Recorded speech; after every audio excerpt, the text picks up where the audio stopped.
Здравствуйте, это Влад и новый авторский рассказ моего канала «Жизненные истории».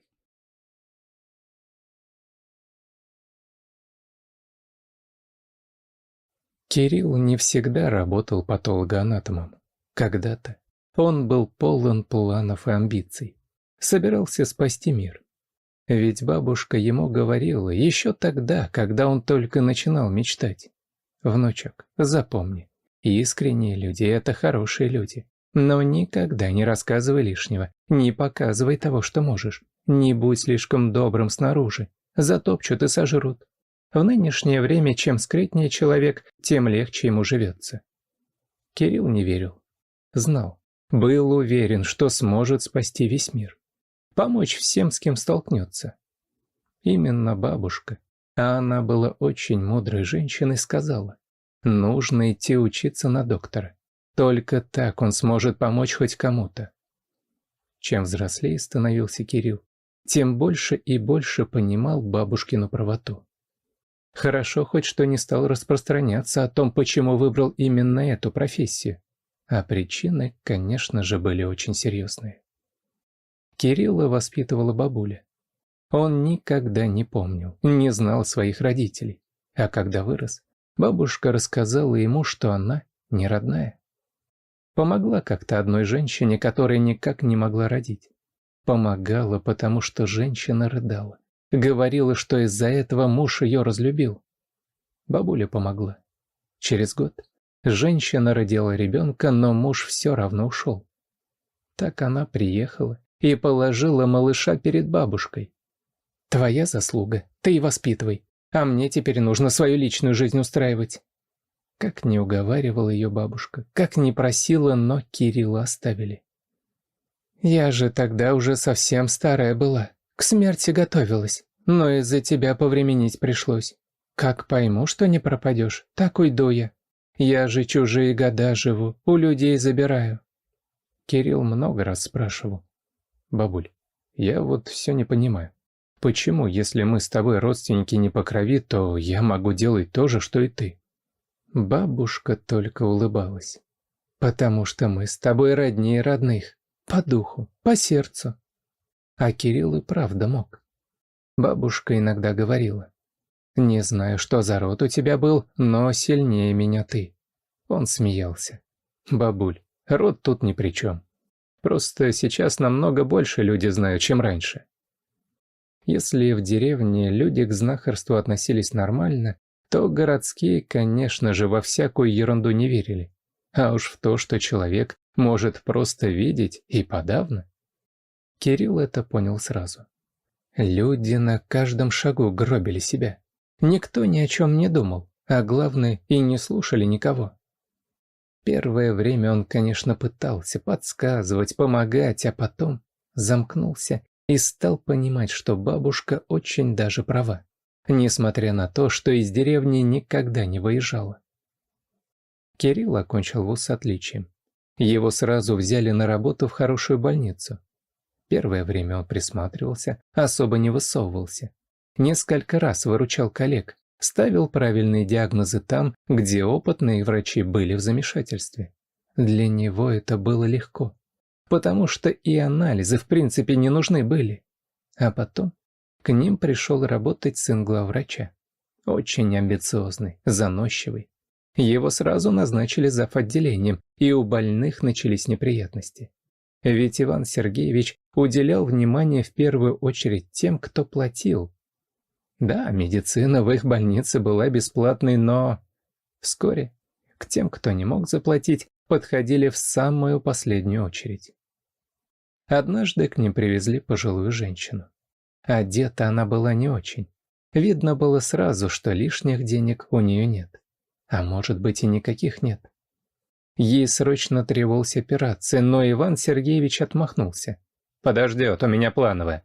Замдиректора завода оперировать буду». Кирилл удивленно вскинул брови. «Но у него же грыжа. Он может спокойно подождать и день, и неделю, а у женщины желчный. Ну, значит, не судьба. Да чего так разнервничались? Поверьте, никто по ней страдать не будет». Иван Сергеевич взялся за ручку двери, но Кирилл схватил его за грудки. «Ты что творишь? Ты вообще думаешь?» Между ними завязалась потасовка. Прибежал главный, выслушал всех. Сам взялся оперировать ту женщину, но Кирилла попросил уволиться. «Таким, как вы, здесь не место». «А каким место? Таким, как ваш племянник?» «А вот это уже не ваше дело». Кирилл тогда очень психанул. Решил, что вообще не будет ни во что вмешиваться, но как? Как не вмешиваться-то? И тут его осенило. Он точно знает место, где можно никуда не вмешиваться. В морге. Дома Кирилл бросился к прикроватной тумбочке. Где-то у него была записная книжка, а там номер однокурсника, который на последнем курсе перешел в патологоанатомы. «Кость, привет, это Кирилл». «А, привет, рад тебя слышать. Сколько не виделись? Лет 7?» «Уже почти 8. Как ты?» «Нормально все. Работаю в тихом месте и очень рад, потому что дома жена и 2 маленьких бандита. Ты, наверное, не просто так?» «Кость, можем встретиться, кофе выпьем, поговорим?» «О, это я с великим удовольствием. А то они меня скоро отправят к моим клиентам». Костя заметно поправился. На лбу появились залысины. Кирилл же рассказал о своей проблеме. Костя даже руками по столу хлопнул. «Тебя мне сам Бог послал. Не поверишь, но я уже 2 месяца не могу себе нормального человечка найти, чтоб не гадал, а чтоб понимал. А ты, насколько я помню, любого профессора за пояс затыкал. Нам очень нужен патологоанатом, просто очень, понимаешь? К нам же и криминальных возят, и простых. Работы шквал. Но репутация у нас хорошая. Все всегда четко. Ну чего смотришь? Да, и у моргов есть репутация». Вот так Кирилл и оказался здесь. Еще когда-то давно бабушка научила его не бояться мертвых. Говорила, что души там уже нет, а это просто одежда, оболочка. Так что выдержкой своей он поражал многих. А еще бабуля говорила, что поначалу душа рядом и многое рассказать может. В принципе, Кирилл мог бы и не вскрывать тела. Он и так сразу понимал, от чего наступила смерть, во сколько, где, но так требовали правила, не им установленные. Когда тела были обычные, то он даже не старался что-то видеть, просто выполнял свою работу. 2 раза только диагноз не сошелся с его заключением, но и то все было рядом. В этот день как-то совсем никого не привозили. Так уж совпало, что в смену они попали вместе с Костей. Сидели на улице, вспоминали студенческие годы. «Кирилл, привезут кого? Или можно пойти поспать?» Кирилл удивленно посмотрел на него. «А я откуда знаю?» Костя рассмеялся. «Это ты другим заливай. Я в деревне родился. Бабка у меня старенькая была. Знаешь, сколько всего рассказывала. Да и была у нас женщина похожая. Откуда пришла, никто не знал, кто такая. Просто жила и людям помогала. Вроде и не старая совсем». Кириллу вдруг вспомнилось, как бабушка рассказывала про свою дочь. Не захотела жить спокойно. Дар у нее тоже был, но совсем небольшой. Так, на уровне ребенка. А она все хотела меня переплюнуть. Вот однажды в сердцах я ей сказала, что никогда ничего путного не выйдет. А она обиделась сильно и ушла. Да перстень бабкин прихватила, чтобы я ничего не знала о ней. «Какой перстень, бабушка?» «А вот, посмотри, теперь-то он только на картинке. Его еще прапрадед наш делал. Перстень непростой. Все в нашем роду такие были, и все друг про друга знали. Тяжело это было. Вот и рассорились все, разъехались, а перстень остался. Кто из людей его носит, про того ничего не видно и ничего не известно. 1 раз только я успела услышать, что дитя у нее родилось. Видимо, в больнице снять заставили, да и то ненадолго. Я бы нашла ее, повинилась, лишь бы увидеть, но не могу. И знаю, что не смогу». Больше бабушка никогда не заговаривала на эту тему, а Кирилл и не спрашивал. Он вообще мало вопросов задавал, потому что и так знал. «И давно ты догадался?» «Сразу еще в институте. Я, знаешь, очень долго увлекался этим всем. Море книг перечитал. И знаю много, но мне не дано. Как ни старался, как ни пытался, потому и пошел в медицинский. Иди отдыхай, сегодня спокойно будет. Кирилл хотел добавить, что спокойно будет Косте, потому что у него самого с утра было ощущение, что что-то случится. Но он благоразумно промолчал. Видел, как сильно Косте хочется задать ему кучу вопросов, но он сдерживается. Примерно через час к моргу подъехала машина. Кирилла так и обдало жаром. Подумал, вот оно. «Принимай!» «Кто у вас?» «Девчонка молодая, то ли бомжиха, то ли забулдыга. В общем, под мостом нашли без признаков.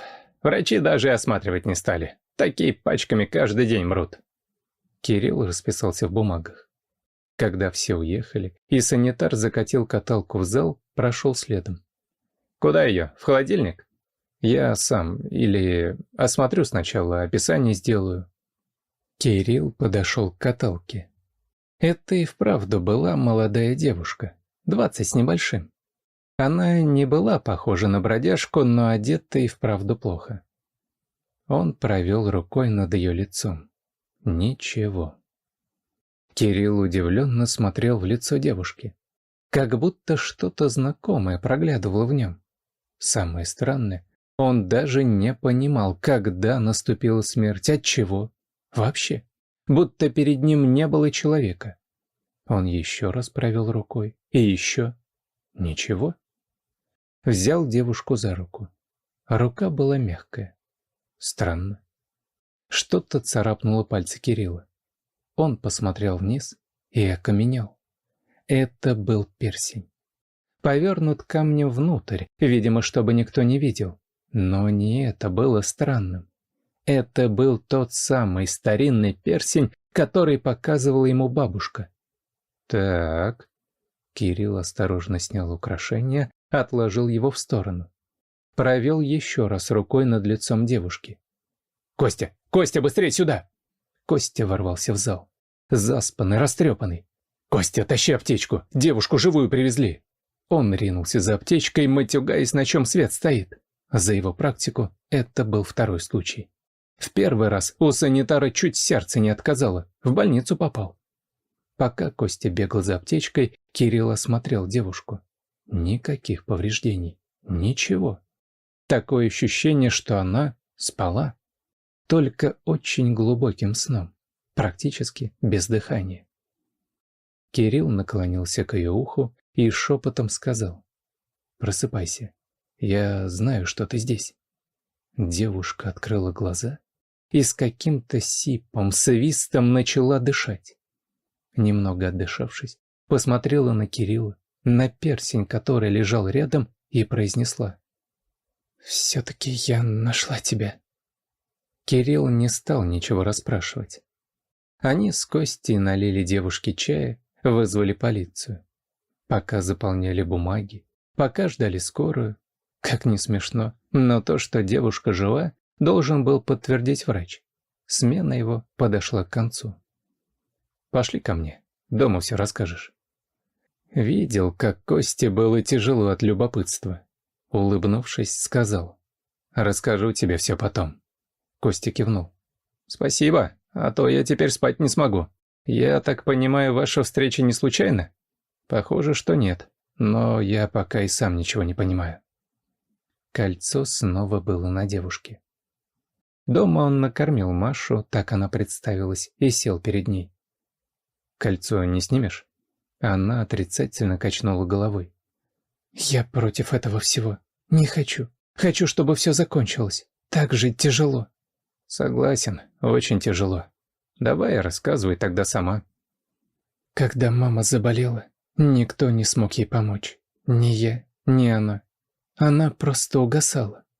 Тогда-то она мне и рассказала про бабушку. Сказала, что мне нужно ехать туда, найти могилу, переночевать в ее доме, а на ночь снять кольцо. Я сразу уснула, и мне приснилась бабушка. Мы долго разговаривали, и она сказала, что я должна тебя разыскать. Я спросила, как. Она улыбнулась и объяснила, что найду я тебя среди мертвых, а чтобы найти быстрее, сама должна стать мертвой, но не умирать. Получается, ты родная внучка бабушки? Получается. То есть ты имеешь... Я ничего не хочу иметь. Вообще. Я хочу жить нормальной жизнью. Но, наверное, это невозможно. Возможно. Я знаю способ, но пока не могу тебе про него рассказать. Маша очень быстро влилась в жизнь Кирилла, будто всегда там была. А Кирилл чувствовал, что при виде Маши у него бурлит кровь. Он еще никогда не влюблялся, потому что не мог быть самим собой, а тут случилось то, что должно было случиться. Кирилл утром выскользнул из объятий Маши и пошел на кухню делать кофе, но замер через шаг. Вокруг была полная тишина. Он сейчас свободно мог думать о телевизоре, о том, что нужно купить машину, и никакие голоса ничего не кричали у него в голове. Здорово быть свободным. Он повернулся. Маша сидела на постели, закутавшись в простынь, и счастливо хмурилась. Кольцо лежало на тумбочке, но Кирилл все равно не слышал ее. «Ты знала, что так будет после того, как мы...» Маша кивнула. «Да, бабушка сказала. А еще сказала, что мы и так сможем быть очень счастливыми, без всего этого».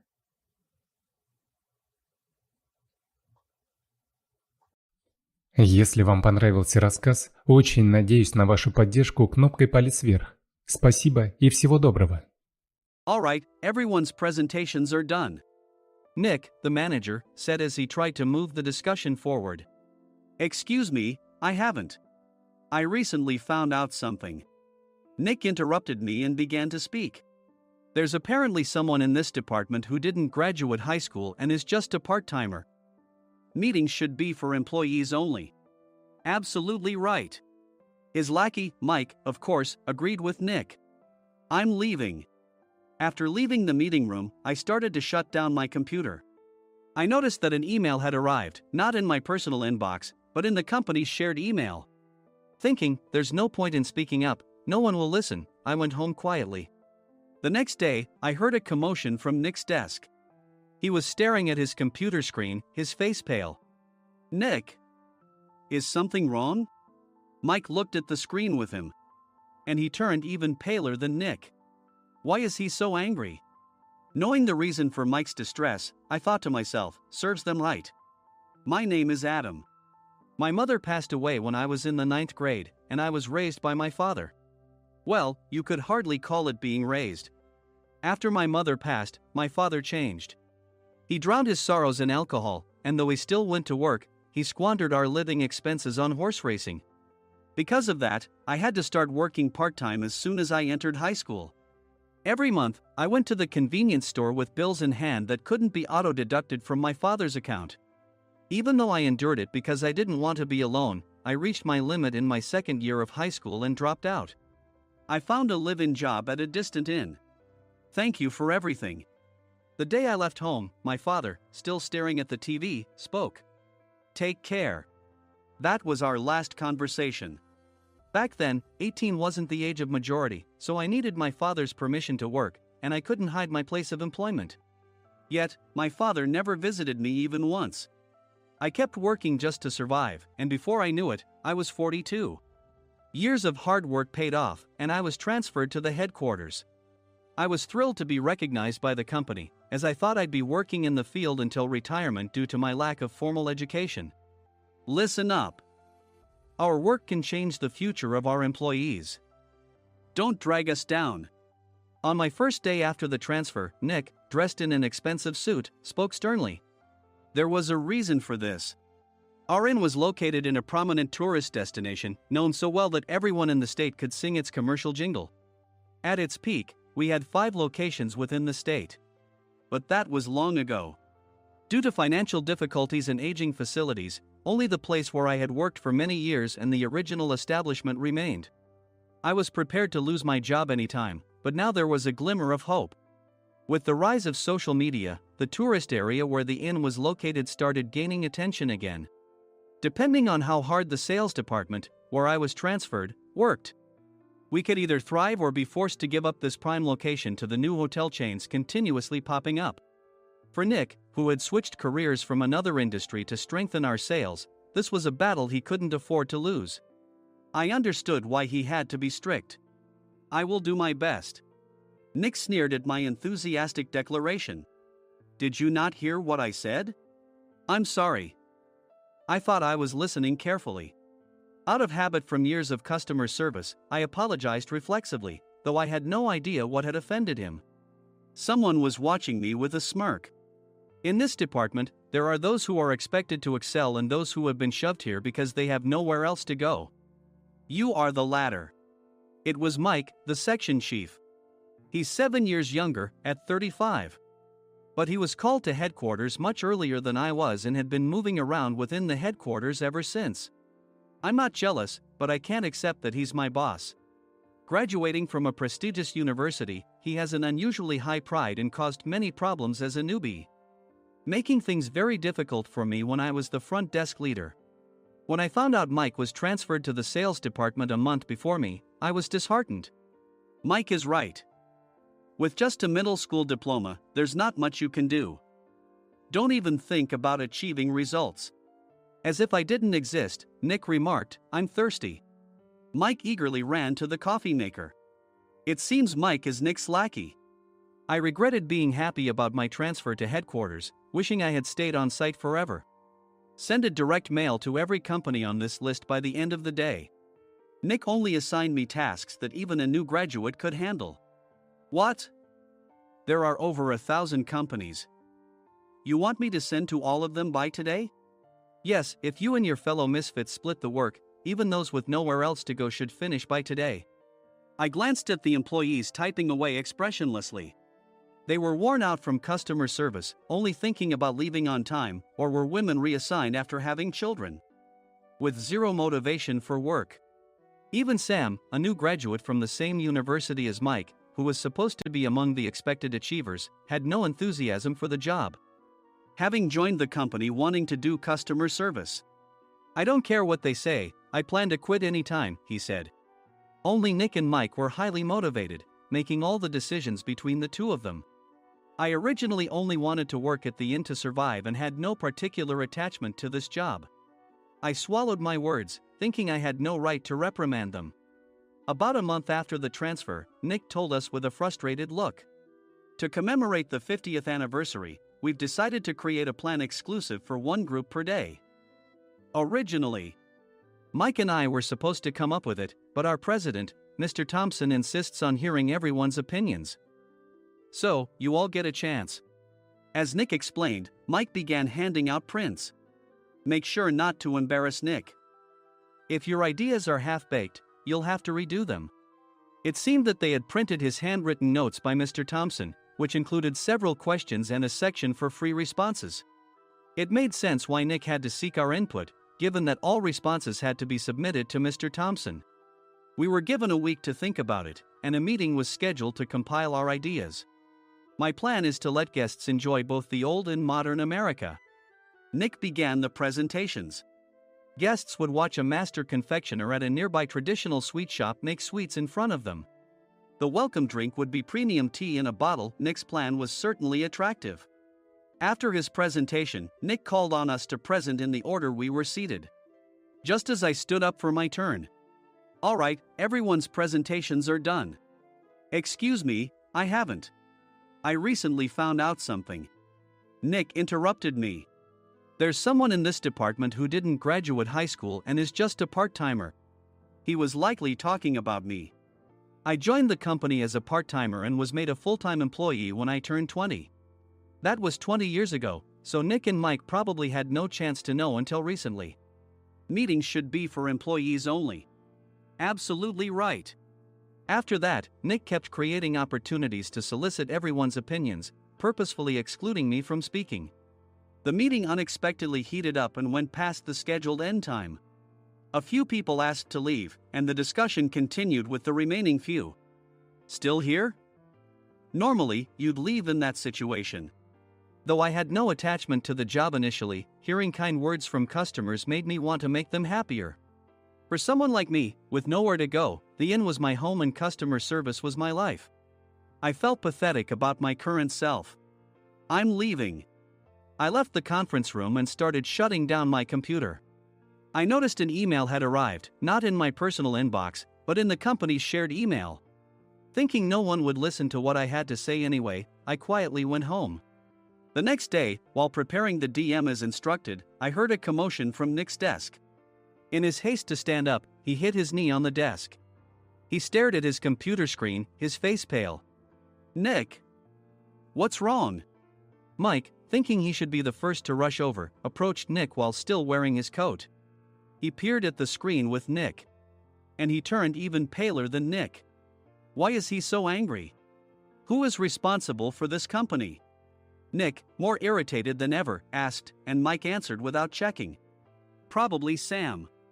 Sam wasn't there because he was attending a morning training session for new hires. Nick gave up on getting angry and returned his gaze to the screen.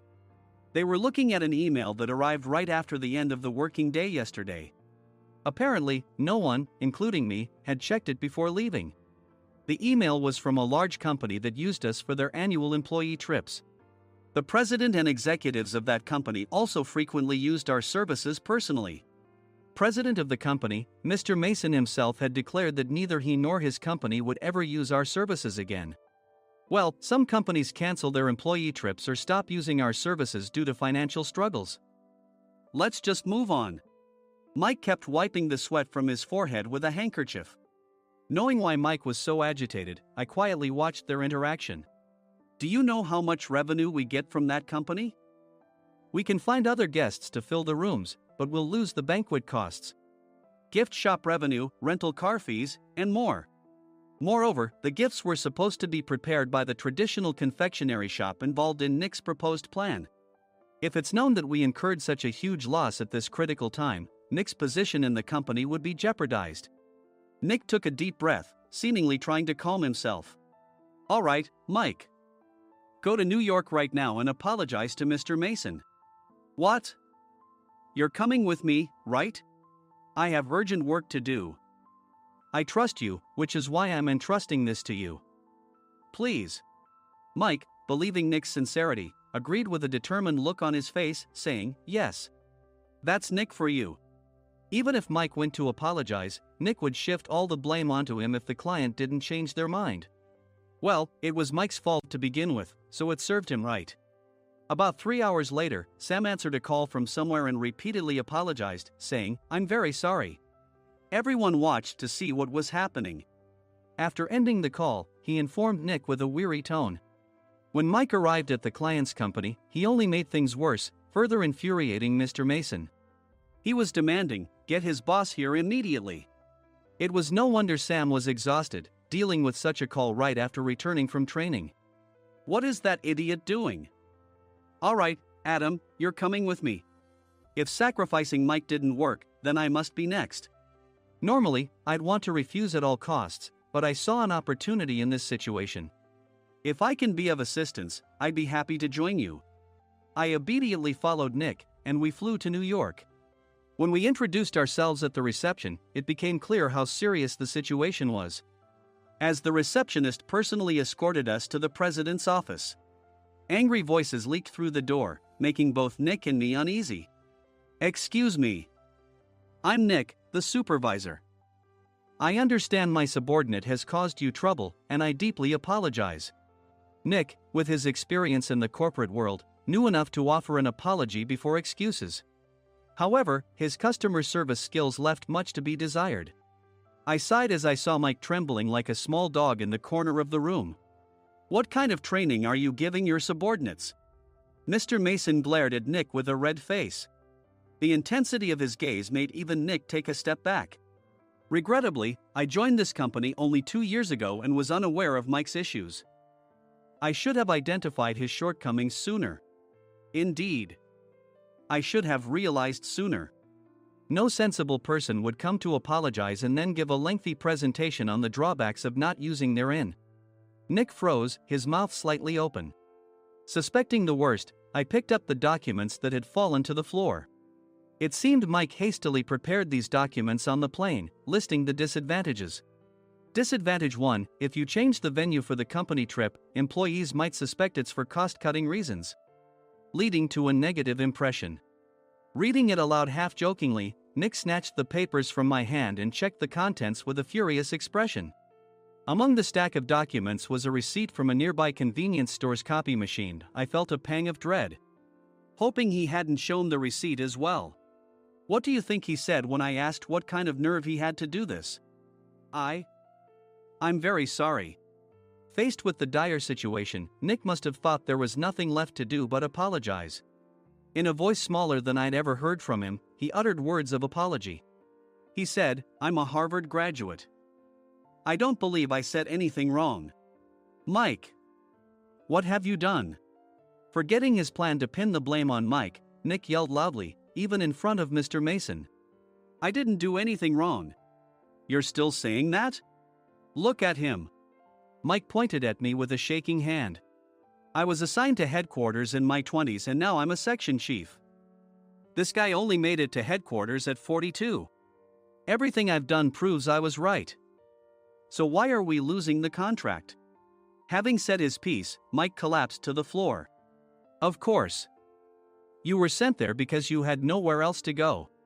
Mike never expected to hear such words from someone he looked down upon. He lunged at me, and Nick hurriedly stepped in to stop him. "Mr. Thompson told me Mike is a quick thinker, and to take good care of him." There's no way he was pushed aside. "Don't make things worse here. He didn't say quick thinker, he said only quick-witted, didn't he?" I don't remember that part. I recalled the many troubles Mike caused when he was a newbie. When Mike was on the front line, his pride was so high that he never apologized to customers. Customer service, especially in our job, doesn't work alone. It brings both good and bad situations.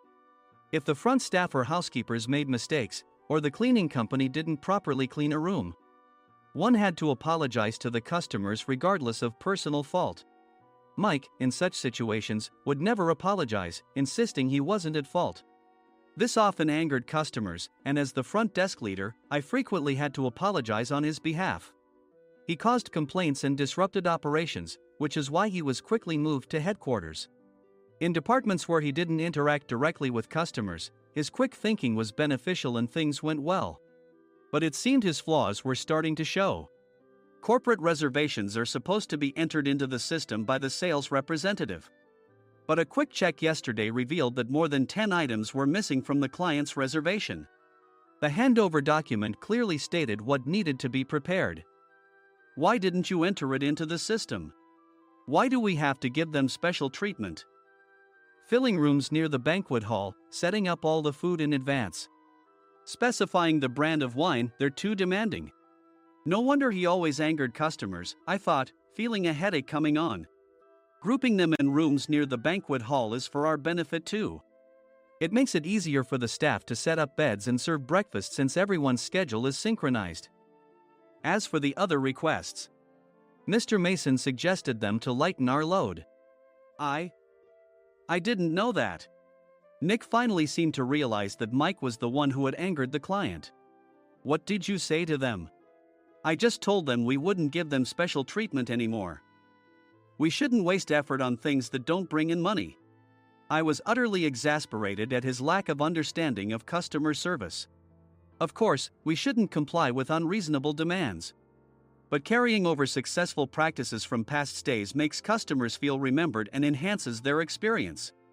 Good memories encourage repeat visits. That's part of our job. I looked down at Mike, who was sitting on the floor. In our job, nothing is a waste. Mr. Thompson likely moved you to the sales department, hoping you'd finally understand this. How do you think he feels now that you failed to meet his expectations? Mike, tears in his eyes, fled the president's office. I was amazed he still hadn't apologized. You have it tough, Adam. It's okay, we're all employees of the same company. I deeply apologize for this disrespectful incident. Especially after all the care you've shown us. If it weren't for you, Adam, I really would have stopped staying here. When I heard you were moving to the sales department, I was willing to reconsider if you handled it. Seeing us talk so amicably, Nick's face contorted. Do you two know each other? Adam's service is excellent. I always requested him specifically. Normally, we don't accept specific staff requests, but we made an exception for Mr. Mason, adjusting my shifts accordingly. He had personally stayed at our hotel just before my transfer, and during casual conversation, I mentioned, "I'm moving to the sales department soon." If I hadn't told him then, things could have been much worse. Please continue to take care of us. I look forward to it. On the return flight, Nick awkwardly offered me a can of beer. It's still working hours. Of course, I had no intention of forgiving him for a single beer. Nick might try to pin everything on Mike and avoid any consequences. While pondering this, a startling fact came to light. "Nick, the tea bottles for the plan have arrived." I handed Nick a bottle labeled with our inn's name. "They look good." "What are you talking about?" "These are plastic bottles. I had assumed we would use the trendy, high-end bottling tea. But what arrived were ordinary plastic bottles of tea with customized labels. The only unique aspect was the label, which had the inn's name, making it look customized. Upon further investigation, I discovered that a substantial amount of money was set to be paid to the tea company. It was priced like bottling tea. Does this plastic bottle really cost $100 each? The tea inside is specially blended for us. The extra cost is for that. Wouldn't it be better to use another tea company? Or is there a specific reason we must use this one?" As Nick continued to make excuses, I showed him a printed email. I informed the tea company's president, Mr. Mitchell, that we discovered irregular payments and he confessed. He said you two were high school classmates and planned to split the extra money. That idiot. Why did he confess? That's not important. You should worry about yourself. This could turn into a police matter. Opening the bottle cap, I suggested. How about calming down with this tea? It supposedly has a relaxing effect. Nick drank the tea frantically. In the following days, decisions were made about their fates. Mike was reassigned to the General Affairs Department, with no chance of transfer or promotion, as per Mr. Thompson's orders. As for Nick, since the payment to the tea company hadn't yet been made, he narrowly avoided legal trouble. Instead, he was encouraged to leave the company, and to avoid further complications, Nick submitted his resignation. Rumor has it that connections between HR departments have made it difficult for him to find new employment. Even though it was good to have those two gone, something unexpected happened in the sales department. Everyone became motivated and united in refining the 50th anniversary plan. In the end, my plan was adopted. We collaborated with the Tourist Information Center to provide personalized guides. The plan, tailored to the number of guests, was truly special for the 50th anniversary. "Hey, is Adam's family coming to stay?"